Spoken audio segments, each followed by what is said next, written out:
Hola y bienvenidos una vez más a tu canal de YouTube, Tu Abogado Virtual MX.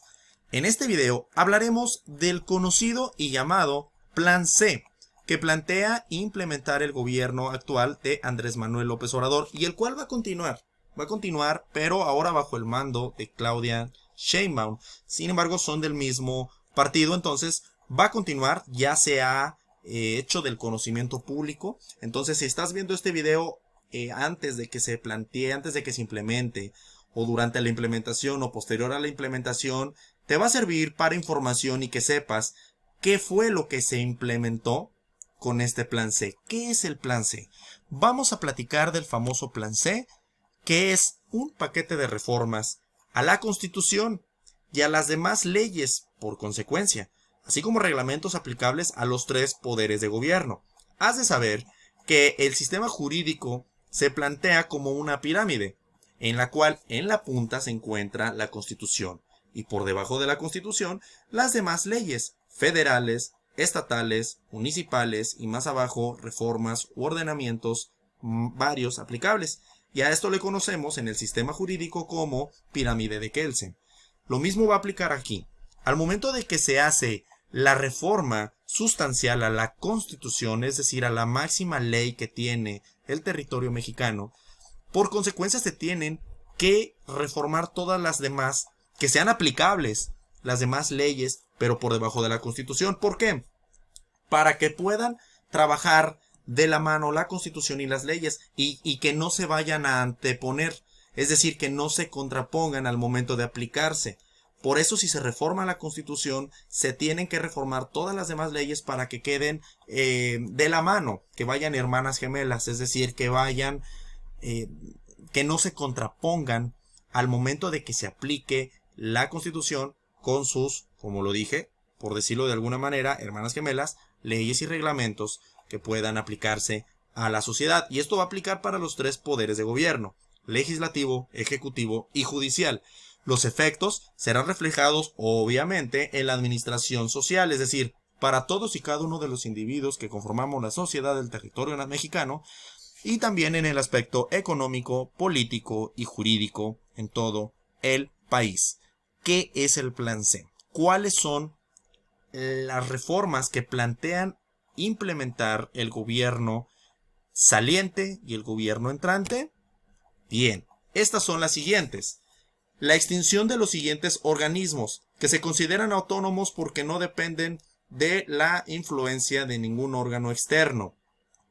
Ya lo has escuchado en radio y televisión: el INAI, el Instituto Nacional de Transparencia, Acceso a la Información y Protección de Datos Personales; la COFECE, la Comisión Federal de Competencia Económica; el Instituto Federal de Comunicaciones, la IFT; la CRE, Comisión Reguladora de Energía; la CNH, Comisión Nacional de Hidrocarburos. Ojo, es la CNH, Comisión de Hidrocarburos, no la Comisión de Derechos Humanos. Aguas con eso, es la CNH, Comisión Nacional de Hidrocarburos.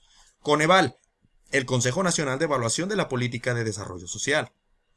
Y la Mejoredu, Comisión Nacional para la Mejora Continua de la Educación, y otros 18 organismos considerados autónomos. Todos estos van a desaparecer si se aplica el Plan C.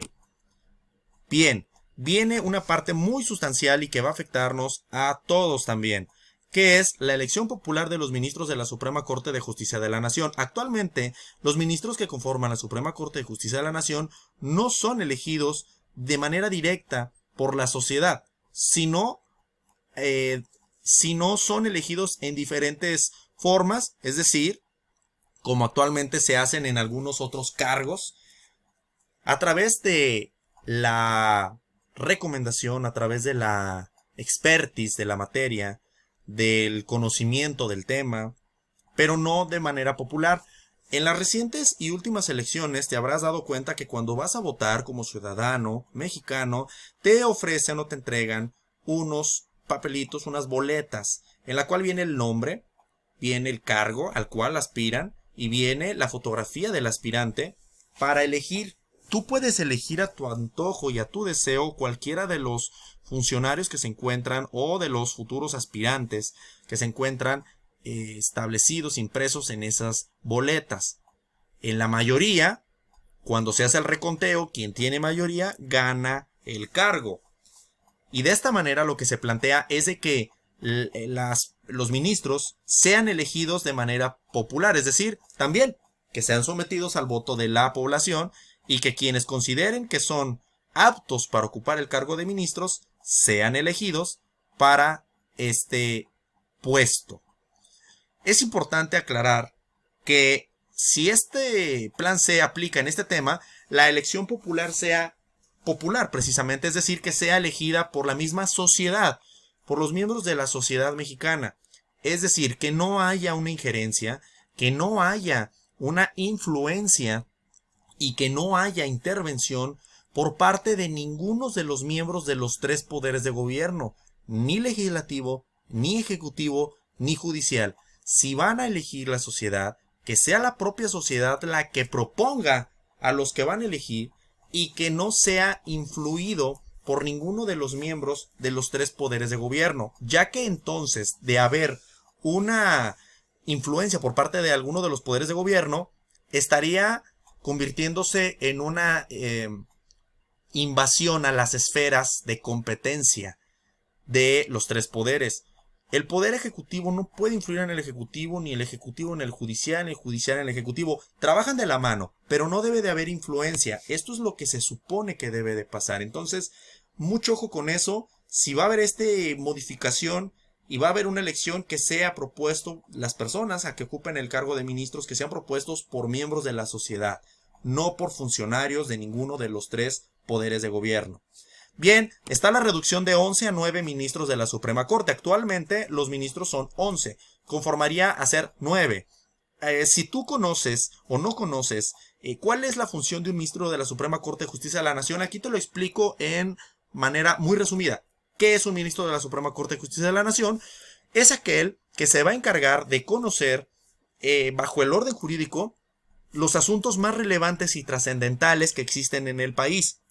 Cuando un asunto está llevándose, el asunto que sea un asunto legal, en cualquier parte de la República Mexicana, y lo conoce un juez, cuando el juez conoce, resuelve.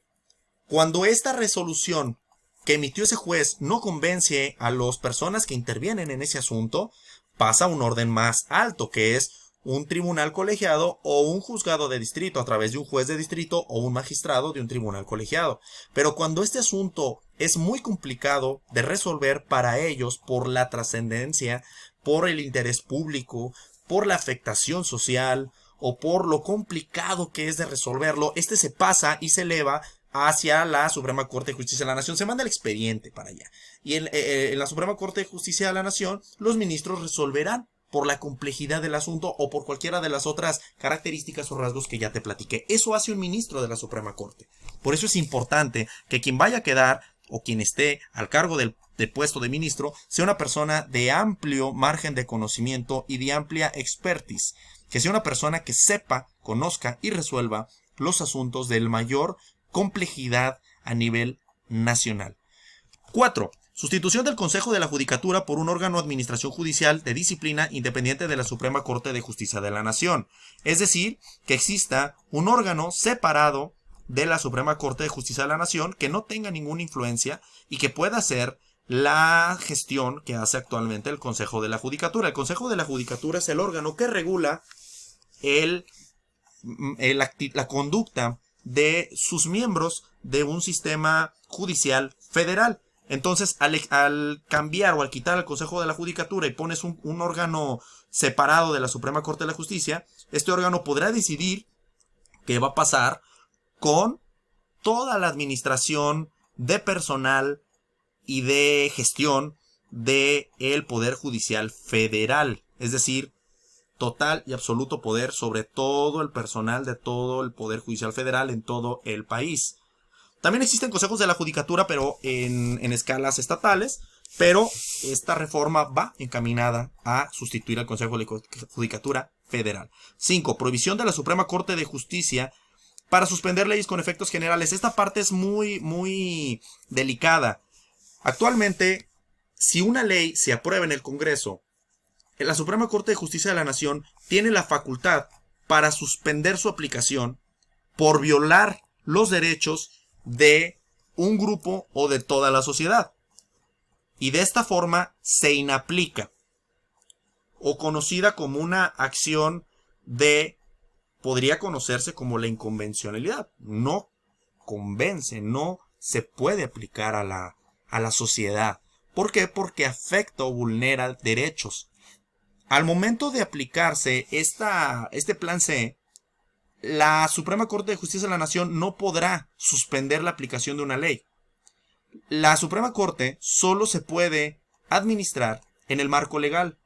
Ellos ya no tendrán la facultad de suspender leyes, solo tendrán la facultad de que las leyes que ya se autoricen las puedan gestionar, pero no con efectos suspensivos, sino con efectos aplicativos, pero adecuándolas al caso concreto de cada una de las situaciones o hechos o casos que se vayan presentando.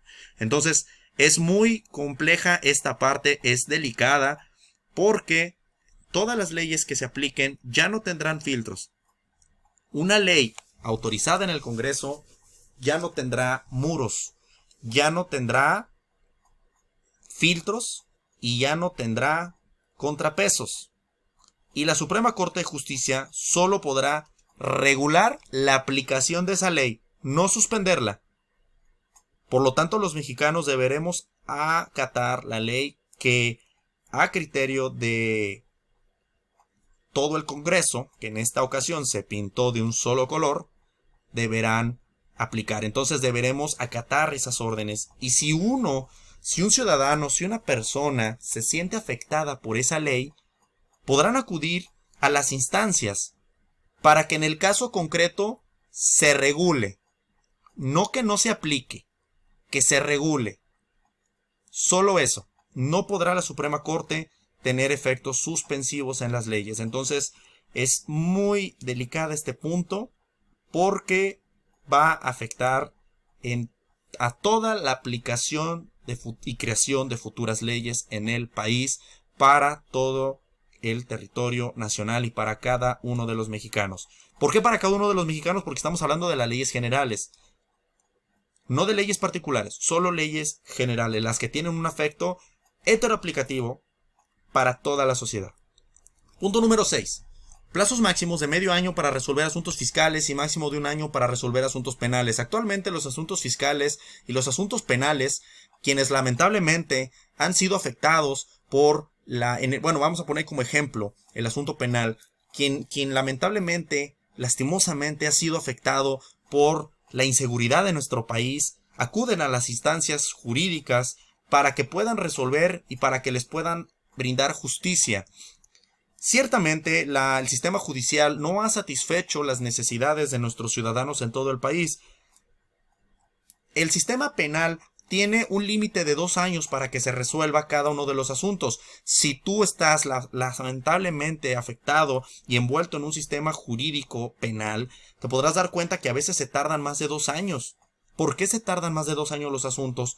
Por la intervención y técnica de los propios abogados, públicos o particulares, que a base de la estrategia extienden el asunto, lo alargan. Entonces ya no es una cuestión de la burocracia, es una cuestión de estrategias legales que los asuntos se vayan alargando. Y también otra cosa, la falta de personal inhibe o no permite que puedan satisfacerse las necesidades y resolverse las necesidades penales del ciudadano. ¿Por qué? Porque ya está sobrecargada la institución. Y por esa razón no alcanzan a resolver todos los asuntos ni a sacarlos como debe de ser. Y con el plazo de un año, restándole un año menos al que actualmente está, se va a presionar más el sistema legal, lo que va a provocar posiblemente que sí, se resuelvan los asuntos penales en un año de manera muy cuestionable, porque a lo mejor no se va a satisfacer las necesidades de los ciudadanos. Es decir, un asunto resuelto a granel, un asunto resuelto al vapor. Es algo muy complicado. Se tiene que atender esto primero antes de que se aplique este plan C, para que pueda dársele la justicia que se merece a los ciudadanos mexicanos. Y finalmente, la renovación de todos los cargos de ministros de la Suprema Corte en el año 2025. Se me ha terminado el tiempo, pero te agradezco mucho la atención a este video. Compártelo en tus redes sociales y espero que te sea de mucha utilidad. Muchas gracias por tu atención, saludos cordiales.